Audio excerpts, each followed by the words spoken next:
মোশাররফ হোসেন ঠাকুর, দুইটা ইন্ডিকেশনের কথা বলছেন। আমি যে প্রশ্নটা করেছি আপনি পুরো আলোচনা শুনেছেন। আপনার কাছে জানতে চাই যে এই ইন্ডিকেশনগুলো কি আপনি যথার্থ মনে করেন? আর 6 মাস কি আসলে যে প্রেক্ষাপটে আপনাদের সরকার এলো 12 ফেব্রুয়ারি নির্বাচনে, তারপর তাদের কাছে যে জন আকাঙ্ক্ষা ছিল, এই ইন্ডিকেশনগুলো কি সেই জন আকাঙ্ক্ষার সঙ্গে যায়?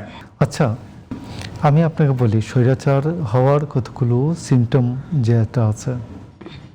যেমন ধরুন, আমি 2015 সালে 3টা টক শো করার পরে ডিবি অফিসে এসে ধরে নিয়ে গেছে। গত 6 মাসে টক শো করার জন্য কাউকে রাস্তার থেকে তুলে নিয়ে গেছে, বাড়িতে গিয়ে হানা দিয়েছে পুলিশ, এমন কোনো ঘটনা আছে? একটাও নেই। আপনি টেলিভিশনে আগে টক ব্যাকে আমরা শুনতাম এখান থেকে, এই উমুক আওয়ামী লীগের এই গাদাটাকে কে দিচ্ছে, এই ঠাকুর একে থামান বিজ্ঞাপনে যান, আমি কথা বলতেছি, থামান বিজ্ঞাপনে যান, এই যে এখান থেকে শোনা যেত।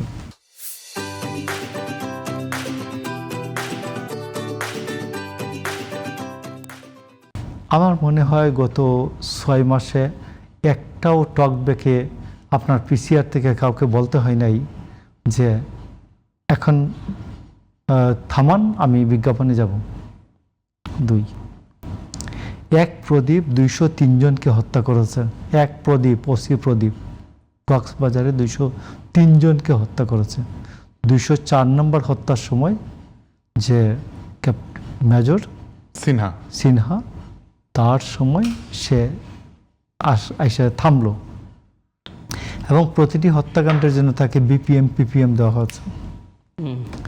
আচ্ছা, কমিশনার একরাম হত্যাকাণ্ডের ঘটনাটা মনে আছে? টেকনাফের এরকম কোনো হত্যাকাণ্ড হয়েছে এখনো? 10 লাখ লোকের সমাবেশ বিএনপির 28 অক্টোবর পুলিশ ভেঙে দিয়েছে, এমন কোনো ঘটনা হয়েছে? আপনার পরের দিন বিএনপির মহাসচিব পার্টি অফিসে যেতে চেয়েছেন, তাকে যেতে দেয় নাই বিপ্লব। আমাদের অপোজিশনের যারা আছেন এরা নিজের পার্টি অফিসে যেতে চেয়েছেন, পার্টি অফিসকে পুলিশ অ্যাটাক করেছে, তাদের পার্টি অফিসে কাউকে যেতে দেয় না। পার্টি অফিস থেকে প্রিজন ভ্যান ভরে লোকজন নিয়ে গেছে, ধরে পুলিশ। এমন কোনো ঘটনা আছে? এত আরামে থাকার পরে আমার ভাইয়েরা বলেন যে কি বলে, তারেক রহমান স্বৈরাচারের পথে হাঁটছে। সরকার শুধু সরকার তো সরকারের কি এই সব কিছু এই 2 বছরে ভুলে গেলেন? 2 বছরে ফ্যাসিস্ট স্বৈরাচারের নমুনাটা কি, এটা কি সব ভুলে গেলেন? সব ভুলে গেলেন? ধন্যবাদ আপনাকে। তো আমি বলছি যে তারেক রহমানের সরকার স্বৈরাচারের পথে হাঁটছে না, তারেক রহমানের সরকার গণতন্ত্রের পথেই হাঁটছে। তারপরেও আমি আপনাকে বলি যে যেহেতু সরকারের বিভিন্ন অর্গানে, পুলিশ বলেন, আমলাতন্ত্র বলেন, সামরিক বেসামরিক আমলাতন্ত্র বলেন, এখানে ম্যাক্সিমাম জায়গায় আওয়ামী টুলস বসে আছে, আওয়ামী লীগ বসে আছে। তো সেইখানে আওয়ামী লীগ যখন বসে আছে তখন আমাকে কি করতে হয়? আমাকে এগুলোকে অপসারণ করতে হয়। আমি তো হাসনাত কাইম ভাই রাষ্ট্র সংস্কার আন্দোলন, শহীদ মিনারে সমাবেশ কেন? আমি যদি মনে করি যে পল্টন ময়দানে সমাবেশ করতে চাই,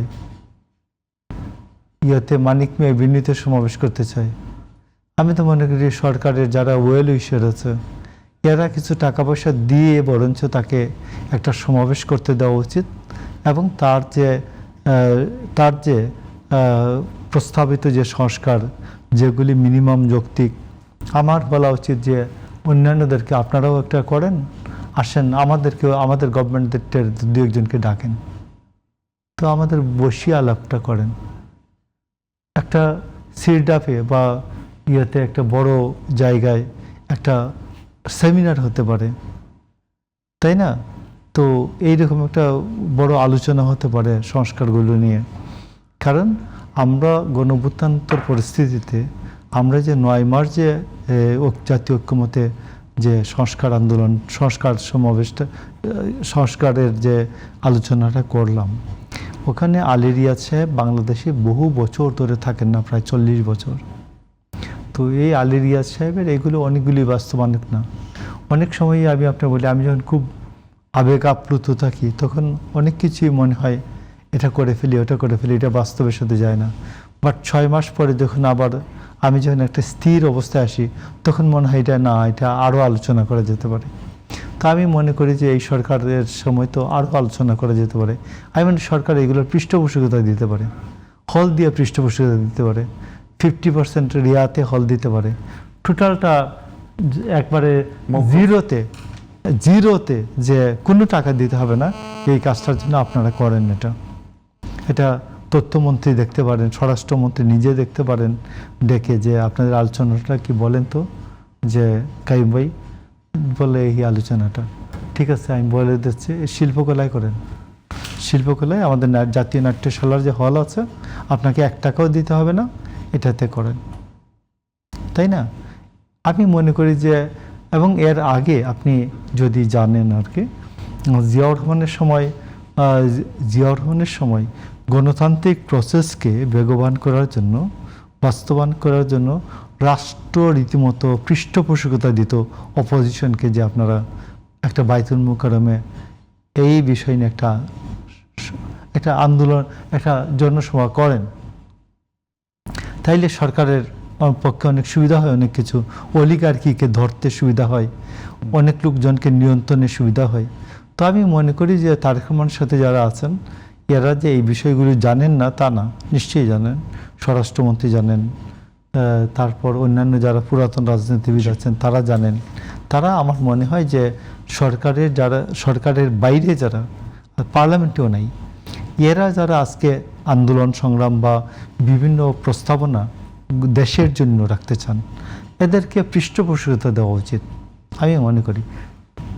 এটা তো রাষ্ট্র সংস্কার আন্দোলনকে তো পারমিশন তো দিবেই, বরঞ্চ পৃষ্ঠপোষকতা মানে সরকারের কাছ থেকে যারা অনেক লোক আছে যারা লাভবান হয়, এদের কাউকে বলে দেওয়া উচিত রাষ্ট্র সংস্কারকে ওই সমাবেশে টাকাটা দিয়ে দেন। কিন্তু অনুমতি তো দেয় না না, আমি তো বলছি যে আমি এই এতটুকুনের পক্ষে, জনাব মোশাররফ হোসেন, আমি এতটুকুনের পক্ষে।